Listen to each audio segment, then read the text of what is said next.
কি অদ্ভুত ব্যাপার না, প্রত্যেকটা পুজোই নাকি দুদিন করে তিথি পড়েছে। সকলে কনফিউজ হয়েছে ঠিক কোন দিনে কি পুজো পড়বে। গতকাল তো স্কুলের পুজোগুলো হয়ে গেল, আর আজকে দুবারেরই পুজো হচ্ছে, বাড়ির পুজো ও বাড়ির পুজো, দুটো বাড়ির পুজোই আজকেই হচ্ছে। আমিও বেশ দুটো জায়গায় সব রকমভাবে থাকতে পারলাম, সব কিছুরই বেনিফিট তো রয়েছেই। আর কি সুন্দরভাবে মা সরস্বতীর পাশে ফুলগুলো সাজানো দেখছো, ওগুলো সব তাতামার হাতের তৈরি। সারাদিনই প্রায় গাছ নিয়েই থাকে বলা যেতে পারে। এসেছি এখন এবারে রেডি হয়ে, আর এখন পুজো চলছে।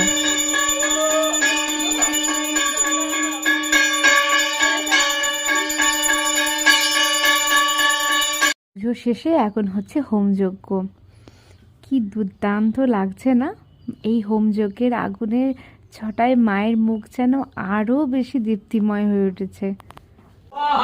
ওম সাং স্বাহা ওম নমঃ ওম বিশেদায় ওম বহিতায় ওম স্বাহা হিতায়